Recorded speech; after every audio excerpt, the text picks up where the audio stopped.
तुम्हारे ईमेल्स को पढ़ के मुझे एक चीज़ तो समझ में आ गई है कि तुम में से कई सारे ऐसे लड़के हैं जो डरते हैं अपनी गर्लफ्रेंड को गुस्सा दिलाने से, अपसेट करने से। मैं उनसे पूछता हूँ कि यार, ये तो मुझे ज़रा बताओ उससे पूछ के कि उसने जो तुम्हें ये स्टोरी बताई है अपने एक्स बॉयफ्रेंड के बारे में या इसके बारे में, उसके बारे में, उसमें कुछ गड़बड़ियाँ हैं, उसमें कुछ इनकंसिस्टेंसीज़ हैं, ज़रा उसे क्लियर करके देखो एक बार। तो वो मुझे आंसर करते हैं कि भाई मैं उससे भी बात करूँगा तो गुस्सा आ जाएगी, नाराज़ हो जाएगी, वो क्रेज़ी एक्ट करने लगेगी, मैं कैसे पूछूँ उससे ये? यार तुम आदमी हो कि क्या हो? तुम अपनी ही गर्लफ्रेंड से, जो तुम्हारी पार्टनर होनी चाहिए, जो तुम्हारी लवर होनी चाहिए, तुम उससे एक सवाल पूछने से डर रहे हो क्योंकि वो गुस्सा हो जाएगी, नाराज हो जाएगी। गर्लफ्रेंड है वो, तुम्हारी मम्मी तो है नहीं कि मम्मी से सवाल पूछने में डर रहे हो, है ना? और मैं ये बताता हूँ कि ऐसा क्यों होता है, क्यों इतने सारे तुम लोग एक छोटे मोटे सवाल पूछने से, छोटी मोटी बातें बोलने से डरे हुए हो कि गर्लफ्रेंड गुस्सा हो जाएगी, ये कर देगी, वो कर देगी। तुम लोगों को ये सिखाया गया है, मीडिया के थ्रू ब्रेन वॉश किया गया है कि अगर तुम अपनी गर्लफ्रेंड को गुस्सा दिलाते हो, उससे अपसेट करते हो किसी चीज़ पर, तो वो गुस्सा आके तुम्हें छोड़ देगी। ठीक है? रियल लाइफ में केस इसका उल्टा है। It is a good thing, अगर वो अपसेट हो रही है तुमसे तो तुम्हें खुश होना चाहिए। अभी मैं समझाऊंगा इस वीडियो में कि ऐसा क्यों है। और इस वीडियो को देखने के बाद से अगली बार से जब भी वो अपसेट होगी तो तुम्हें एक्चुअली एक सेटिस्फेक्शन मिलेगा कि हाँ, I am going the right way. देखो, उसका अपसेट होने का मतलब है कि उसके अंदर कुछ इमोशंस राइज हो रहे हैं। गुस्से का इमोशन, रिजेंटमेंट का इमोशन। अगर गुस्से उसके अंदर तुम्हारी वजह से इमोशन राइज हो रहे हैं, मतलब वो तुम्हारे अंदर इमोशनली इन्वेस्टेड है। अगर वो तुम्हारे अंदर इमोशनली इन्वेस्टेड है तो भले ही वो नेगेटिव इमोशंस हो, उसकी वजह से अट्रैक्शन बढ़ेगा और अट्रैक्शन मेंटेन होगा। अट्रैक्शन तभी फेड अवे होता है जब उसके अंदर कोई इमोशनल इन्वेस्टमेंट तुम्हारे लिए हो ही ना, अब कोई बचा ही ना हो। तुम में से जितने भी लोगों का ब्रेकअप हुआ है लड़की की वजह से, मतलब उस लड़की ने किया है ब्रेकअप, तो तुम लोगों ने ये नोटिस किया होगा कि रिलेशनशिप के लास्ट फेजेस में लड़की एकदम कोल्ड हो जाती है तुम्हारी तरफ से।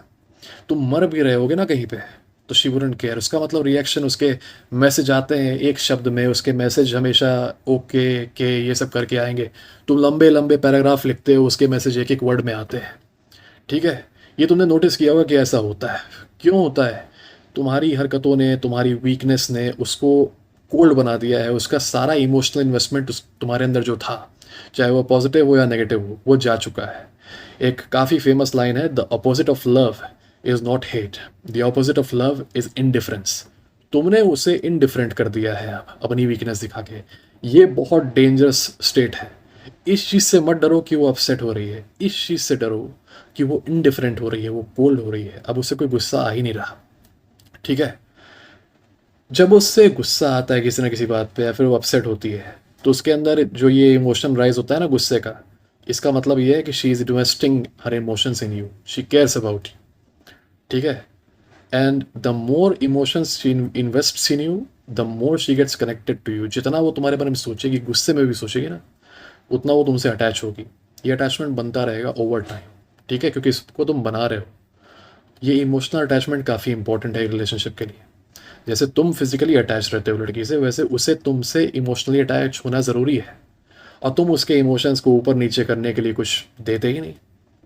तुम डरते हो उसके सामने। वो कहती है कि हाँ आसमान लाल है, तो तुम कहते हो कि हाँ आसमान लाल है। तुम ये भी बोलने से डरते हो कि आसमान नीला है।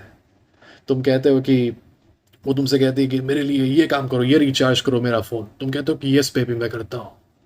तुम्हारे अंदर ये भी हिम्मत नहीं है बोलने की कि तुम अपना रिचार्ज फ़ोन खुद से कर लो, तुम तो मेरी वाइफ तो हो नहीं, तुम गर्लफ्रेंड हो। मैं अपना रिचार्ज करता हूँ, तुम अपना रिचार्ज करो, या फिर अपने पापा से बोलो। तुम लोगों में से ये भी बोलने की हिम्मत नहीं है ना? क्योंकि मेरे कई सारे सब्सक्राइबर जो मुझे रीच आउट किए हैं, वो ढेरों पैसे खर्च कर रहे हैं अपनी गर्लफ्रेंड के ऊपर, और वो भी उस लड़की के ऊपर जो उन्हें काफ़ी ख़राब ट्रीट कर रही है। वो ख़राब ट्रीट ही इसीलिए कर रही है क्योंकि तुम्हारे अंदर हिम्मत नहीं है ना बोलने की। अब जहाँ मैंने बात किया, मैं दोबारा बोल रहा हूँ, never be afraid to upset her. अगर तुम उसे अपसेट कर पा रहे हो तो ये बहुत अच्छा साइन है। तुम्हें खुश होना चाहिए, तुम्हें डरना नहीं चाहिए, बल्कि तुम्हें और मौके पाने चाहिए अपसेट करने के। अब एक पॉइंट है, अपसेट करना मतलब ये नहीं कि फालतू में गुस्सा दिलाना, फालतू में इंसल्ट करना, फालतू में रूडली बात करना, उसे हर्ट करना। नहीं नहीं नहीं। अपसेट करना मतलब अपने लिए खड़ा होना। जिन जगहों पे तुम्हें लगे कि तुम्हारे साथ डिमांड्स अनफेयर किए जा रहे हैं, या फिर तुम्हारे साथ ऐसी चीज़ें की जा रही हैं जो तुम्हें बर्दाश्त नहीं है, वहाँ पे अपने लिए स्टैंड लो और बोलो कि नहीं, ना बोलना सीखो। जब ना बोलना सीखोगे तो obviously she will get upset, और इस रीज़न से जब वो अपसेट होगी, हमेशा अपसेट अगर कर रहे हो तो राइट रीज़न से करो, जो कि जेन्युइन रीजंस होते हैं, फालतू में नहीं अपसेट करो। जब वो अपसेट हो रही है तब उसका इमोशनल कनेक्शन तुमसे बनेगा, सिवाय इसके कि तुम उसे बस हर समय खुश रखो, हर समय सेटिस्फाइड रखो, ताकि उसका कोई इमोशनल कनेक्शन तुमसे बने ही ना, वो तुम्हें कुछ समझे ही ना, और बाद में कोल्ड होके फिर वही एक वर्ड वाला रिप्लाई तुम्हें करेगी।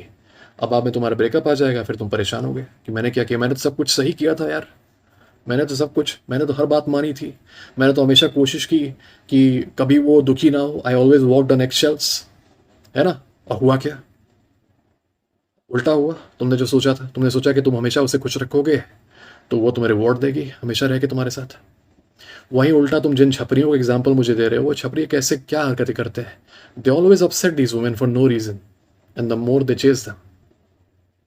लेकिन तुम्हें बिना रीज़न के नहीं करना, तुम्हें जेन्युइन रीज़न से करना है, क्योंकि कई ऐसे पॉइंट आएंगे जहां तुम्हें ना बोलना पड़ेगा, जहां तुम्हें अपना डिसीजन लेना पड़ेगा कि नहीं, तुम्हारा डिसीजन गलत है, मैं जो बोल रहा हूँ वो होगा और यही होगा, और तुम्हें उसके ऊपर अपना, you have to put your foot down. तुम्हें ये डटे रहना है कि हाँ मेरा डिसीजन है और यही होगा, तुम्हें चाहे अच्छा लगे या ना लगे, आई डोंट केयर। ठीक है, ये होता है सही तरीके से जेन्युइन रीज़न से अपसेट करना।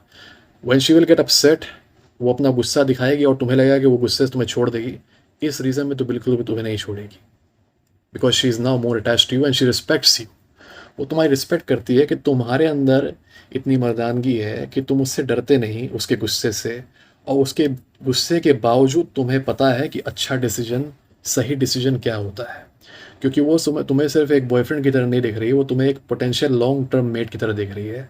और ये बताओ कि फैमिली में अगर तुम्हें कोई बहुत बड़ा डिसीजन लेना है, जो कि एक अनकंफर्टेबल डिसीजन है, उसमें अगर तुम्हारी वाइफ तुमसे नाराज़ हो जाए तो तुम वो बहुत बड़ा डिसीजन नहीं ले पाओगे, और एक बहुत बड़ा चेंज फैमिली में लाने से रोक दोगे, एक पॉजिटिव चेंज।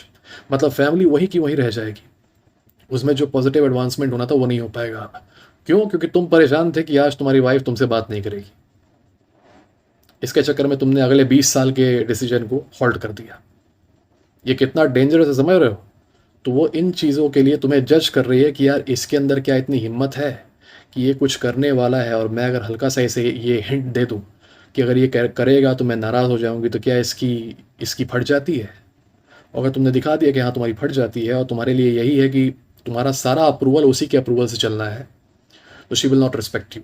तब वो उसे खोजेगी जो ऐसा ना करे, जो अपनी सुने, जो अपने डिसीजंस ले।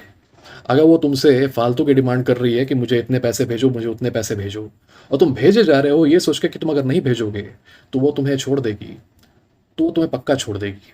ठीक है, क्योंकि वो यही चेक करना चाह रही है कि मैं इससे कितना कुछ ले सकती हूँ फॉर फ्री, जब तक ये ना बोले, और तुम ना बोलते नहीं हो। तो वो यही सोचेगी भाई कि बाद में जाके फैमिली में जब तुम रहोगे तो तुम्हें लोग ऐसे ही मैनिपुलेट करके तुमसे सब कुछ ले लेंगे, तुम्हारा घर ले लेंगे, तुम्हारी ज़मीन ले लेंगे, सब कुछ ले लेंगे, क्योंकि तुम यही दूसरों को प्लीज़ करते रह जाओगे कि भाई वो गुस्सा ना हो बस मुझसे, वो सब कुछ ले ले बस गुस्सा ना हो, और तुम बर्बाद कर दोगे अपने आप को। वो ये सारी चीज़ें सोच रही है, वो ये सारी चीज़ों का फोरकास्ट कर रही है अपने दिमाग में, और वो कैसे कर रही है? तुम्हें टेस्ट करके। ये सब कुछ टेस्ट है उसका, जो तुम फेल कर रहे हो, क्योंकि तुम्हें ये किया गया है कंडीशन सोसाइटी के द्वारा कि बस अपने आस पास सबको प्लीज करते रहो, किसी को ऑफेंड मत करो, भले ही तुम्हारी लोग मारते रहे। ठीक है, तुम्हें यही सिखाया गया है कि बड़े तुम्हें चाहे कुछ भी बोले, चाहे तुम्हारी कितनी भी इंसल्ट करे, तुम्हें पलट के नहीं बोलना। तो ये तो भाई अब्यूसिव बिहेवियर है कि तुम्हारा कोई कितना भी एडवांटेज लेता रहे, तुम कुछ मत बोलो, है ना। तुम में से आधे जो प्रॉब्लम फेस कर रहे हैं रिलेशनशिप में, जिनके मुझे ईमेल्स आए, उनकी यही प्रॉब्लम है, they are very very afraid of upsetting the woman. मैं उनसे पूछता हूँ कि उससे ये पूछ के बताओ कि इसकी इसकी सच्चाई क्या है, वो डरते हैं, भाई मैं कैसे पूछ लूँ, वो ये ऐसे रिएक्ट करेगी। मैं कहता हूँ पूछो, रिएक्ट करने दो उससे। नहीं नहीं भाई नहीं, कम ऑन मैन, तुम उससे डर जा रहे हो तो लाइफ में बाद में क्राइसिस जो आएंगे और आएंगे, उनके सामने क्या करोगे? तुम काँप रहे हो इस लड़की को सोच के, तो क्राइसिस से कैसे डील करोगे, जो कि असली में डरावनी चीज़ें हैं? तुम बाहर लोगों से कैसे डील करोगे जहाँ बाहर असली में डेंजरस रिस्की लोग हैं? ये सब चीज़ें वो एनालाइज कर रही है तुम्हारे अंदर, वो देख रही है कि तुम यार उसी से डर जा रहे हो, तो ये कैसे ट्रस्ट करेगी कि तुम उनसे डेंजरस जो असली लोग हैं बाहर, उनसे उसे कैसे प्रोटेक्ट करोगे? तुम तो इससे डर रहे हो। और ये सारी जजमेंट वो अपने दिमाग में दर्ज कर रही है। दर्ज होते होते ये इतनी ज़्यादा जजमेंट हो जाती है कि एक दिन ये पूरा घड़ा भर जाता है और फिर she breaks up with you. इसी का उल्टा अगर तुम करोगे, अगर ये चिंता नहीं करोगे कि उसे गुस्सा आ रहा है या नहीं आ रहा है, बस अपने प्रिंसिपल्स के साथ स्टिक करोगे और अपने प्रिंसिपल के साथ जुड़े रहोगे, चाहे वो अपसेट हो या ना हो, तो शी विल रिस्पेक्ट यू। उसे गुस्सा आएगा but she will respect you, and because she will respect you she will love you. Without respect love can not exist, and because she will love you she will stay with you. कोई भी ऐसा अपनी आदमी अपनी पूरी life में देख लेना जो किसी लड़की की उंगलियों पे नहीं नाचता, जो उससे डरता नहीं, जो अपने डिसीजन खुद लेता है, you will see that he has the most stable relationships compare to anyone else. क्योंकि वो भी यही चाहती है कि ये आदमी मुझे लीड करे, मेरे इमोशनल टर्मोइल से, मेरे इमोशनल अप एंड डाउन से इसको फ़र्क ना पड़े, है ना। वो करेगी, वो टेस्ट करने के लिए करती है तुम्हें अपने इमोशनल अप एंड डाउन, कि तुम्हारा रिएक्शन क्या आ रहा है। और तुम्हारा रिएक्शन कमज़ोर आता है तो वो तुम्हें और टेस्ट करती है कि तुम और कमज़ोर रिएक्ट करो, और तुम करते हो। तुम उसे बार बार कन्फर्मेशन देते हो कि हाँ तुम एक कमज़ोर आदमी हो, और वो उतनी बार टेस्ट करती है, वो टेस्ट करती रहती है जब तक वो तुमसे ब्रेकअप नहीं कर लेती।